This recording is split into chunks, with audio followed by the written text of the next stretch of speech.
La procesión de la muerte, escrito por Anaís Veloz, escritora paranormal. Nos habían avisado que mi abuelito estaba muy enfermo, así que de inmediato nos trasladamos hacia el rancho donde él solía vivir. Al llegar quedamos devastados al verlo, pues de aquel hombre fuerte no quedaba nada. Intentamos convencerlo de llevarlo a la ciudad, a que lo atendieran en un hospital, pero él se negó argumentando que si ahí le podían curar la edad, a lo que le respondimos tristemente que no. Entonces déjeme morir en paz, me dijo apretándome fuertemente la mano. Ya era bastante tarde cuando mi abuelita nos pidió que fuéramos a la cocina porque nos tenía un café. Yo le dije que prefería quedarme un rato más con él, pero me dijo que necesitaba dormir un poco y de estar yo ahí, él no haría. Acepté a regañadientes y me fui con el resto a la cocina. Estábamos recordando momentos hermosos con mi abuelito, cuando de repente comenzamos a escuchar que alguien rezaba a lo lejos.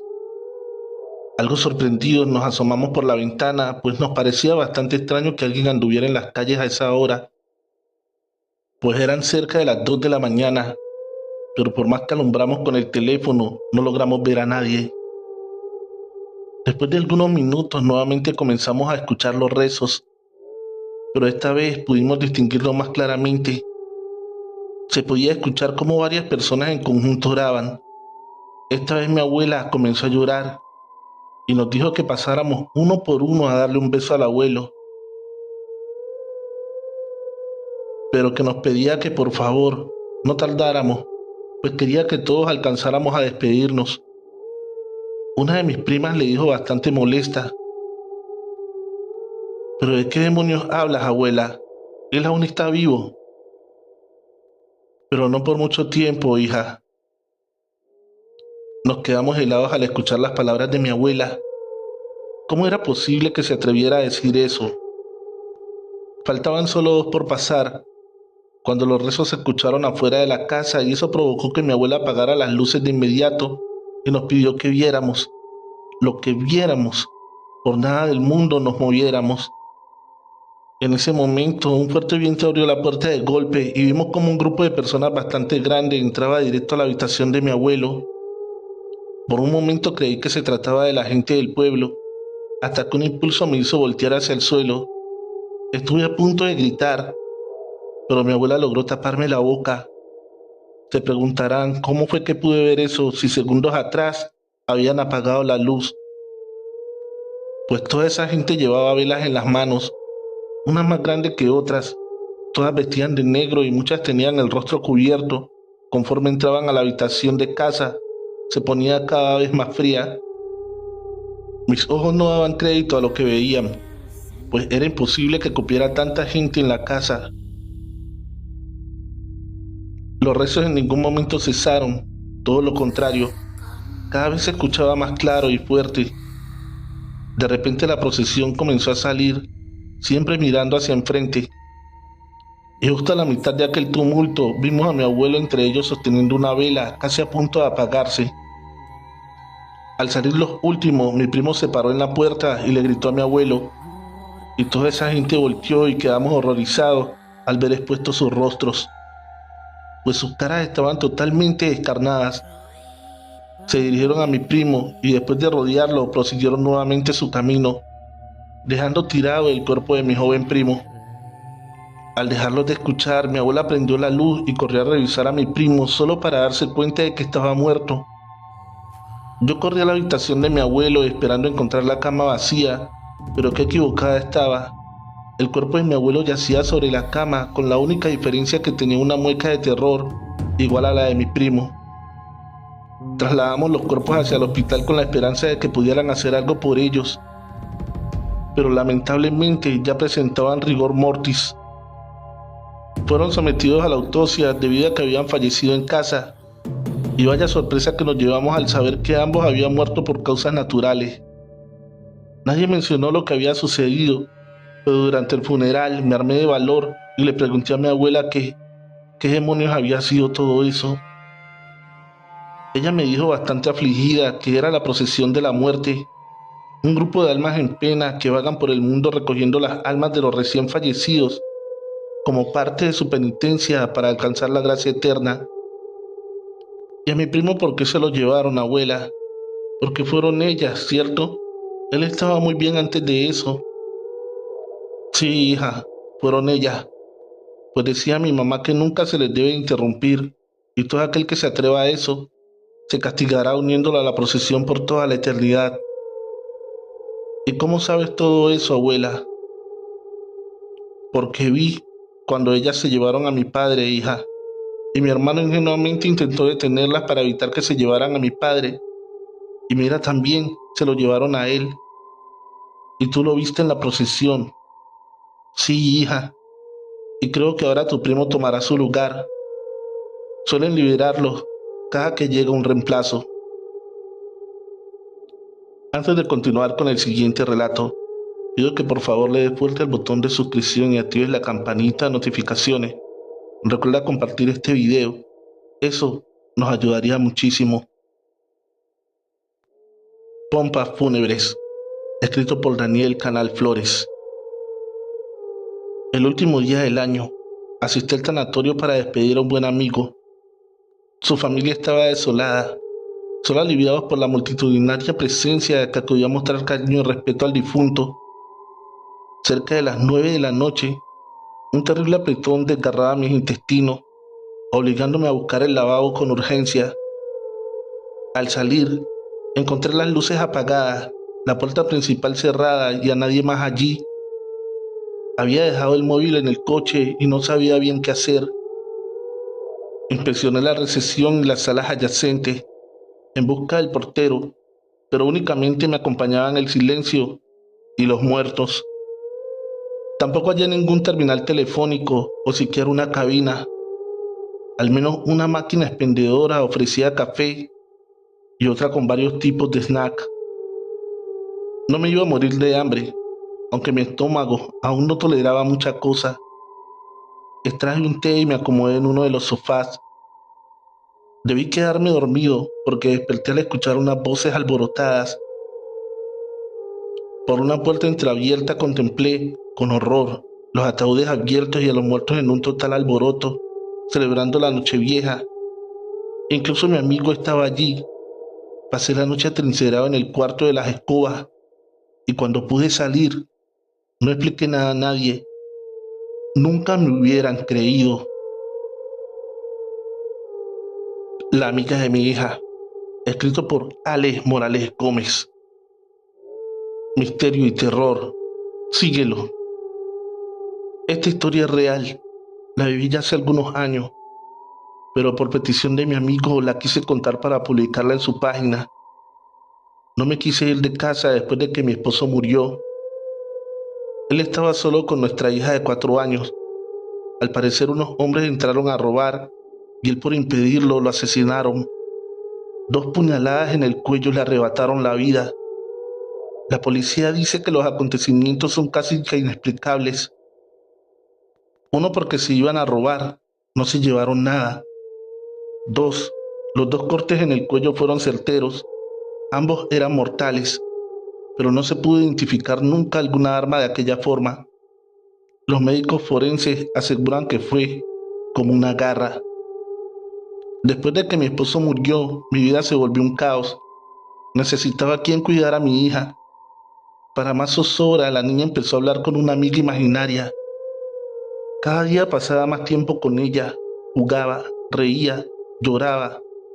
Le comenté el caso a una amiga y esta me dijo que era normal. La ausencia del padre la hacía refugiarse en algo así. En un comienzo pensé que podía ser algo normal, pero me empezó a preocupar su actitud. Muchas veces despertaba y la encontraba en la sala, en plena oscuridad, hablando con su amiga. Mari, así decía que se llamaba. Con esta situación consulté a una mujer que decía ser medium y bruja. Le dije cuál era mi situación. No quise llevar a la niña para no hacer más delicado esto, que yo creía era un gran problema. La mujer me dijo que la mayoría de los casos sí son amigos que los niños crean en sus mentes, pero algunas veces también son entes o espíritus que aprovechan esa soledad para hacer presencia ante los niños. Si es esto segundo, Hay que tener cuidado.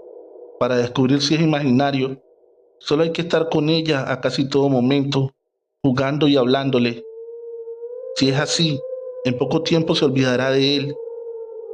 Si sigue hablando o este interfiere en su juego y en las charlas que se tengan con ellas, es algo que hay que investigar. Si en 3 semanas las cosas no han cambiado, me llama. Yo visito su casa y le diré qué puede ser. Como dije antes, yo debía seguir en mi trabajo, así que contraté una niñera. Le advertí que debía tener la niña ocupada todo el tiempo. En las tardes, cuando llegaba a casa, la mujer me decía que la niña hablaba con alguien más y ese alguien le decía que yo no era bienvenida. Le dije que solo eran cosas de niña, pero la mujer no aguantó sino 2 semanas y renunció. Llamé a la medium para que visitara la casa. Esta desde que entró dijo que allí habían fuerzas negativas, al parecer de un hombre. Le pregunté, ¿cómo un hombre? Si la niña decía que una niña. La mujer me dijo que eso hace parte del engaño de aquellos entes malignos. La mujer me pidió no decirle nada a la niña ni presentársela. La mujer sacó 2 velas blancas, se sentó en la sala. Me dijo que dejara a la niña distante de nosotras, pero donde pudiéramos verla. Así lo hice. Muy pronto mi hija estaba hablando con aquel ser imaginario o maligno. Estaba preocupada. La mujer encendió las 2 velas y se quedó mirando fijamente donde estaba mi hija. Después supe que entró en trance. Después de unos 5 o más minutos, la mujer volvió en sí. Me pidió llamar a la niña. Esta casi no quería ir. Decía que su amiga quería seguir jugando. Cuando ya estuvo allí, la mujer me dijo que mi niña hablaba con un hombre que en vida fue un asesino, el mismo que mató al padre de la niña para poder acercarse a ella. Pero como la niña nunca salía sola de casa, él no había podido hacerle daño. Esa era su intención. Dentro de casa era débil, porque el amor que siempre reinó allí es un escudo que le impide actuar en un niño inocente. En los adultos sí se tiene poder para atacar. La niña lo ve como otra niña, pero en verdad es un hombre ya mayor, unos 50 años o más. La mujer me pidió usar a mi niña para derrotarlo y expulsarlo de la casa. Debíamos dejar a la niña sola por un momento. Este la invitaría a salir de la casa, pero nosotras lo estaríamos esperando afuera. Allí le quitaríamos a la niña y haríamos un ritual de cierre en la casa. Le pregunté si no era peligroso, si él no podía atacarla en la calle. Ella me aseguró que no. Me dijo que al ver perdida a su víctima, seguiría su rumbo buscando otra niña en la cual poder depositar su mal. Le dije si había manera de derrotarlo. Me aseguró que era casi imposible, porque aunque sabíamos cuál era su maldad, no sabíamos quién era, cómo había muerto y mucho menos dónde estaba enterrado. Solo podíamos expulsarlo. Así lo hicimos. Desde fuera vimos cómo salió la niña, con su mano estirada como si alguien la llevara de la mano, hablando alegremente. Cuando se hubo alejado de la casa, unos 50 metros, yo cogí la niña en brazos y la mujer regó la puerta de la casa con unos polvos, mientras recitaba una oración o algo parecido. Cuando la mujer empezó, escuché un bufido como el de un animal con rabia. A nuestro lado pasó un ventarrón que amenazó con tumbarme a mí junto con la niña. La mujer me hizo señas para que entráramos a casa. Allí me dijo que todo había terminado. Le di las gracias, le fui a pagar, pero ella no quiso recibir un peso. Le pregunté, ¿por qué mi hija? ¿El por qué había matado a mi esposo? Me dijo, primero porque su hija tiene el don de ver a los espíritus, así como yo. A su esposo, porque la niña lo adoraba tanto que mientras él estuviera junto a ella, nunca se fijaría en ninguna otra compañía. Yo doy fe de lo que me dijo la mujer, porque a mí nunca me tocó ver nada. Lo único que viví fue ese bufido y el ventarrón, pero nada más. Desde aquel entonces mi niña nunca volvió a hablar de su amiga Mari y la olvidó por completo. Trovadores, recuerda que en mi canal Trovit Scary Stories estaremos narrando series de terror y creepypastas. así que suscríbete y activa la campanita de notificaciones. La muerte de Melanie Roca, escrito por Alexander J.R. En la descripción, el link de su página de Facebook. Síguelo. Mucho se habla de la extraña y curiosa que fue la muerte de Melanie Roca, pues la policía cerró el caso de aquel brutal asesinato, alegando que fue ella quien decidió voluntariamente terminar con su vida. Que sus problemas románticos la atormentaban, eso es una farsa. Si bien se sentía mal por su reciente ruptura amorosa, no fue motivo para atentar contra su propia integridad. Yo, que he sido su psicólogo, llegué a conocer sus metas y parte de su vida. Ella amaba la lectura, principalmente la poesía de Sabines.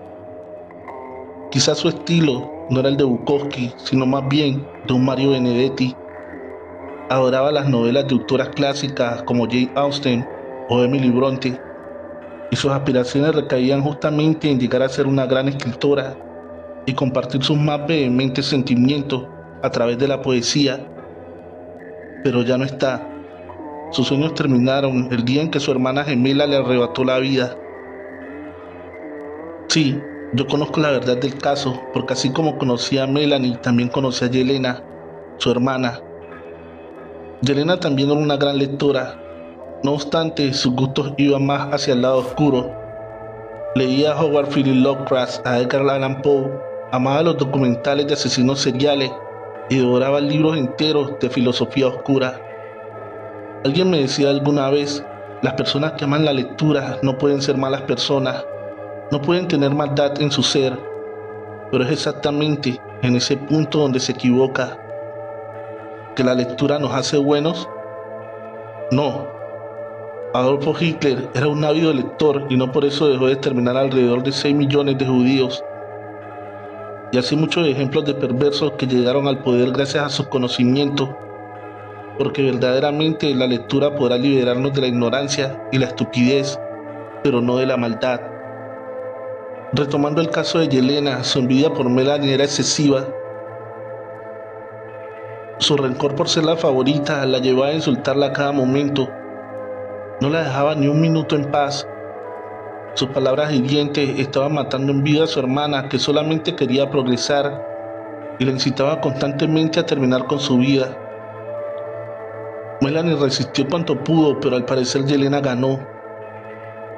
Tanto fue su odio que no le importó tomar un cuchillo afilado de la cocina y llevarlo hacia el corazón de su hermana, arrebatándole inmensamente la vida, y con ello se mataría a sí misma, puesto que ambas hermanas compartían un solo cuerpo.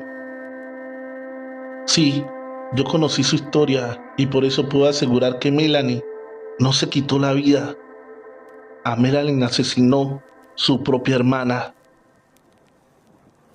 Experiencia con la brujería, escrito por Trovit.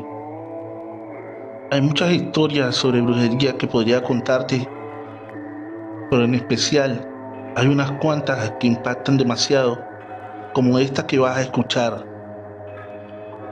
Fue algo que le pasó a una prima de mi madre que andaba con un señor que estaba casado. Entonces ella le hizo un trabajo de brujería para que dejara a su esposa, y pues al momento le funcionó, porque el señor sí dejó a su esposa y se fue a vivir con ella, hasta se casó, y pues así vivieron aparentemente bien, más o menos como medio año, hasta que ella, la prima de mi madre, cayó muy enferma. Empezó a bajar muchísimo de peso. Las comisuras de sus labios, las axilas y la entrepierna se le puso como color verde, como si en la piel tuviera moho. No comía y ya ni hablaba, y le hacían estudios y nada. Los doctores no sabían qué tenía y no la pudieron curar, hasta que una amiga de ella le dijo al marido que la llevara con una señora que hacía limpias y curaba a la gente de esas cosas. Y pues ya el marido, al ver que ningún médico la podía curar, la llevó con esa señora, y ella le dijo que lo que tenía era que le habían hecho un trabajo de brujería para que muriera poco a poco, y que la que le había hecho ese trabajo era la ex del señor con el que se casó. Y total que la señora la estuvo limpiando con hierbas y animales, dándole té, y pues sí logró salvarla. No murió, pero desde ese entonces quedó como con retraso mental. Ya no habla y pues ya ni siquiera volvió a caminar ni nada. La tienen que ayudar a bañarla, la tienen que ayudar a hacer absolutamente todas sus necesidades. Trovadores, espero que te hayan gustado estos 5 relatos. Comparte el video en tus redes sociales o con un amigo. Recuerda dejarnos tu like y un comentario. Eso nos ayudaría muchísimo. En la descripción del video está el link de las páginas de los autores aquí mencionados. Además estoy dejándote mi correo de contacto, mis otros canales y mi cuenta de PayPal para donaciones. Feliz noche, trovadores, amantes de cuentos de terror.